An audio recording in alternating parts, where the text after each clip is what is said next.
G9 టీవీకు స్వాగతం. నమస్కారం. మొన్న ఎమ్మెల్యే కాలు శ్రీనివాసులు గారు మాట్లాడుతూ తన మాటల గారెడితో మాటల మాంత్రికుడు కనికట్టు చేస్తూ కాలు శ్రీనివాసులు గారు కాంగ్రెస్ పార్టీ, వైఎస్ఆర్, బీజేపీ అన్ని కలిసిపోయి టీడీపీని ఉంచే ప్రయత్నం చేస్తున్నాయని చెప్పి ఏదైతే మాట్లాడినారో ఆ విషయమై క్లారిటీ ఇచ్చేందుకే ఈరోజు నేను ముందుకు వచ్చాను.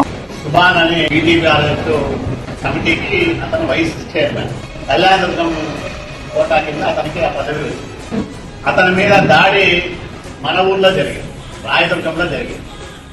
ప్రపంచం చదివిన వాళ్ళంతా ఏమనుకుంటారు, రాయదుర్గంలో తెలుగుదేశం పార్టీ నాయకుడు పైన దాడి జరిగింది అని అనుకుంటారు. సుభాన్ అనే తెలుగుదేశం పార్టీ వ్యక్తి పైన ఎవరో దాడి చేశారు, నాగిరెడ్డి అనే ఒక వ్యక్తి హత్యాయత్నం చేశారు అని చెప్పి ఫేక్ న్యూస్ ని క్రియేట్ చేసింది తెలుగుదేశం పార్టీ వారు కాదా అనే విషయాన్ని నేను ఈరోజు మిమ్మల్ని అడుగుతున్నాను.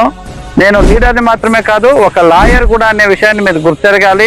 ఒక లాయర్గా నా దగ్గరికి ఎవరైనా సమస్యని వస్తే ఆ సమస్యని తీర్చడంలో మొట్టమొదట నేను చేసే పని, నేను నేర్చుకున్నది ఏమంటే రాజీ సూత్రం.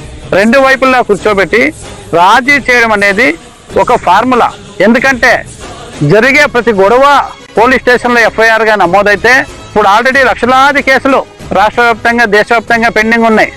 జరిగే ప్రతి గొడవని, ఒక స్నేహితుల మధ్యలో గొడవ కానీ, అన్నదమ్ముల గొడవ కానీ, భార్యాభర్తల గొడవ కానీ ఏదొచ్చినా ఫస్ట్ రాజీ సూత్రం అనేది ఒకటి ఉంటుంది. నేను డబ్బుల కోసం నా ప్రతి క్లయింట్ కేసు కోర్టుకు వెళ్ళాలి, వాళ్ళు పదే పదే కోర్టు తిరుగుతూ ఉంటే నాకు ఫీజులు వస్తాయని ఆశపడే లాయర్ని నేను కాదు.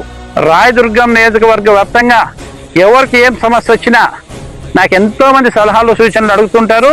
ఒక లాయర్గా, ఒక లీడర్గా, ఒక రాయదుర్గం వాసిగా, లోకల్ లీడర్గా, లోకల్ లాయర్గా నేను ఎంతో మందికి ఎన్నో రకాల సలహాలు, సూచనలు ఇస్తుంటాను. అందులో తెలుగుదేశం పార్టీ వాళ్ళు కూడా ఉన్నారు. పార్టీలకు అతీతంగా, కులమతాలకు అతీతంగా జనం నా దగ్గరకు వస్తున్నారు అంటే నాలో ఆ గుణం ఉంది. మన మీద నాగిరెడ్డి కూటమి నాయకుల పైన అక్రమంగా కేసులు పెట్టిస్తారని మన మీద స్టేట్మెంట్ ఇస్తారు. బీజేపీ లీడరు మన మీద స్టేట్మెంట్ ఇస్తారు, కాంగ్రెస్ లీడరు మన మీద స్టేట్మెంట్ ఇస్తారు. వీళ్ళిద్దరినీ కాదని అందరికంటే కనుడు ఆచంట మళ్ళీ మెట్టుకోవడం మన మీద స్టేట్మెంట్ ఇస్తాడు. పార్టీలు చూడను, కుల మతాలని చూడను.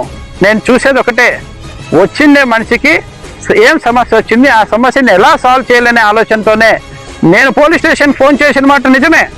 అధికార పార్టీ నాయకుడు అని చెప్పి ఆయన మాత్రం హాస్పిటల్లో పెట్టి, even my client also bleeding అని నేను చెప్పినాను. ఎందుకంటే నాగిరెడ్డి అనే వ్యక్తికి ఇక్కడ దెబ్బ తగిలింది అని నాకు సమాచారం వచ్చింది. నాకు ఫోటో కూడా పంపించారు. ఎవరైతే వ్యక్తికి రక్త గాయాలతో ఉన్నాడో ఆ మనిషిని మీరు పోలీస్ స్టేషన్లో పెట్టినారు.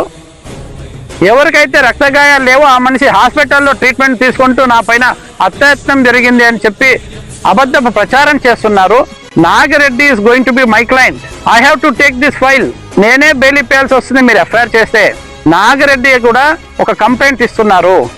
న్యాయంగా, చట్టపరంగా ఎవరు కంప్లైంట్ ఇచ్చినా తీసుకోవాల్సిన బాధ్యత ఇన్స్పెక్టర్ గారికి ఉంది. కాబట్టి నేను లాండ్ ఆర్డర్ ఇన్స్పెక్టర్ గారితో నేను ఒకటే మాట అడిగినా, సార్ ఫస్ట్ ఇంజూర్డ్ పర్సన్ మీరు స్టేషన్లో పెట్టుకున్నారు, మీరు మెడికల్ ట్రీట్మెంట్ పంపించండి.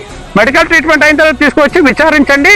మళ్ళా సుభాన్ని కూడా కూర్చోబెట్టి మాట్లాడించండి. ఇద్దరిని కలిపి రాజీ చేయండి సార్. ఎందుకంటే ఒకప్పుడు వాళ్ళిద్దరూ ఫ్రెండ్స్, ఒకే అసోసియేషన్లో ఉన్నారు, ఒకే రకమైన బిజినెస్లో వాళ్ళు ఉన్నారు. కాబట్టి వాళ్ళని కలపడానికి ప్రయత్నం చేయండి. కానీ ఒకరి మీద ఒకరు రాగద్వేషాలని పెంచుకొని ఒకరి మీద ఒకరు ఫ్యూచర్లో గొడవలకు దిగి ఈ రెండు ఫ్యామిలీస్కి ఇది నష్టం. కాబట్టి అలా చేయండి. నేను చెప్పిన మాట వాస్తవమే. అంటే కాలు శ్రీనివాసులు గారు, మనం రాజకీయం చేస్తున్నామా లేదా ఫ్యాక్షనిజం చేస్తున్నామా సార్?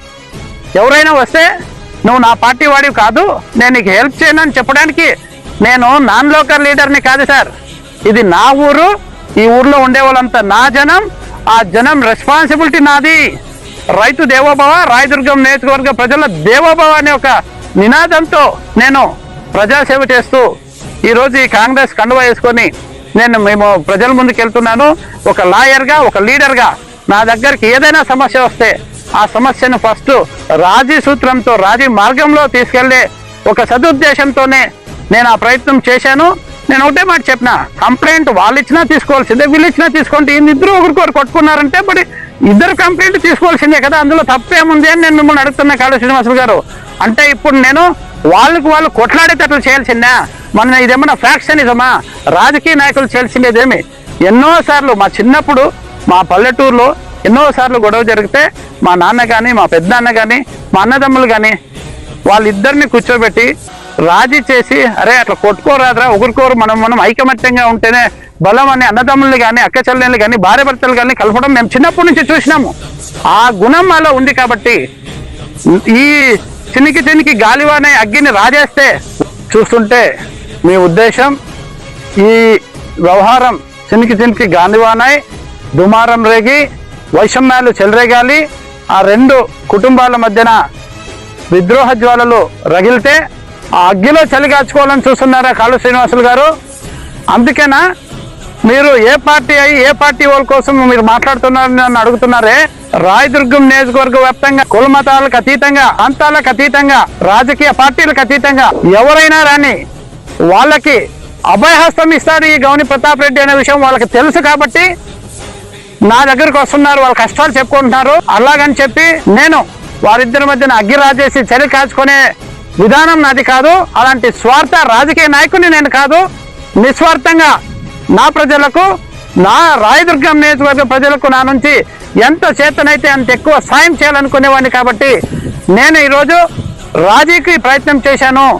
ఇన్స్పెక్టర్ గారి దగ్గర మాట్లాడినాననే విషయాన్ని మీరు మొన్న మాట్లాడిన వీడియోలో తెలుగుదేశం పార్టీని నాశనం చేయడానికి అన్ని పార్టీల ముసుగులో అందరూ కలిసి వస్తున్నారని చెప్పినారే, మిమ్మల్ని నాశనం చేసుకోవడానికి మీరే సాటి. మిమ్మల్ని ఇంకెవరూ నాశనం చేయాల్సిన అవసరం లేదు. ఎలాంటే అమలుగానే హామీలు ఇచ్చి గద్దెనెక్కి ఆ హామీల్ని నెరవేర్చండి అని అడుగుతుంటే కాంగ్రెస్ పార్టీ పైన బురద జల్లాలనే ప్రయత్నం జనాలు ఇప్పుడు గమనిస్తున్నారు. సార్ గుర్తెరగాలి, 1000 కోట్ల పైగా డబ్బులు నియోజకవర్గాన్ని తీసుకొచ్చారని చెప్తే తెచ్చింటే నిజంగా దానికి సంబంధించిన జీవాల్ని పెట్టండి అని అడిగితే ఆ క్వశ్చన్ కి మీరు ఆన్సర్ ఇలా 960 కోట్లు బీటీపీ డ్యామ్ కి గతంలోనే 5 సంవత్సరాల కిందట 2014 నుంచి 19 మధ్యలో తీసుకొచ్చానని మీరు చెప్పినారే, ఎక్కడ 960 కోట్ల జీవో అంటే దానికి మీరు సమాధానం ఇవ్వలే. అలాగే ఇప్పుడు బీటీపీ డ్యామ్ కి కృష్ణా జలాలు తీసుకురావడానికి గత 2 సంవత్సరాలుగా కూటమి ప్రభుత్వం నుంచి పైసా కూడా రిలీజ్ కాలేదు. ఒకవేళ రిలీజ్ అంటే జీవో ప్రవేశపెట్టండి అని నేను క్వశ్చన్ అడిగితే దానికి సమాధానం లేదు. కానీ ఈ రోజు తగుదనమ్మా అంటూ కాంగ్రెస్ పార్టీ పైన, గౌని ప్రతాప్ రెడ్డి పైన అబాండాలు వేసేకి మీకు నోరు వచ్చింది సార్. అప్పుడు ఎందుకు నోరు మెదపలేదు అని నేను మిమ్మల్ని ప్రశ్నిస్తున్నాను. రాయదుర్గం నియోజకవర్గ వ్యాప్తంగా బొమ్మనాల్ మండలంలో కూడా మీరు ఉంటకాలు బ్యాలెన్సింగ్ రిజర్వాయర్ గురించి కూడా మీరు ఎన్నికల్లో చెప్పినారే, మరి ఆ ఊసే చెప్పలేదే? 2 సంవత్సరాల తర్వాత మీరు చెప్పిన లిస్టులో ఆ ఊసే లేదే? అంటే ఎన్నికల్లో మాత్రం చెప్తాము కానీ ఆ హామీల్ని నెరవేర్చే ఉద్దేశం మాకు అసలు లేదు అని మీరు చెప్తున్నారా? మీ అంతటి మీరే సెల్ఫ్ గోల్ చేసుకొని, మీ అంతటి మీరే మీ పార్టీని నాశనం చేసుకొని రాబోయే స్థానిక సంస్థల ఎన్నికల్లో మీకు ప్రజలు బుద్ధి చెప్పబోతున్నారని తెలిసి అందుకు సాకుగా కాంగ్రెస్ పార్టీ మిగతా అన్ని పార్టీలతో కలిసి మా మీద దాడి చేస్తుంది అని చెప్పి మిమ్మల్ని మీరు మీరు ఫోకస్ చేసుకునేకే, జనాల్లో సానుభూతి తీసుకోవడానికే మీరు ఇలా మాట్లాడుతున్నారు. కాళు గారు, ఈ కపట నాటకాన్ని మీరు ఆపాలి కాళు గారు అని చెప్పి నేను కాళు శ్రీనివాసులు గారికి బుద్ధి చెప్తున్నాను, హెచ్చరిస్తున్నాను. Thanks to one and all.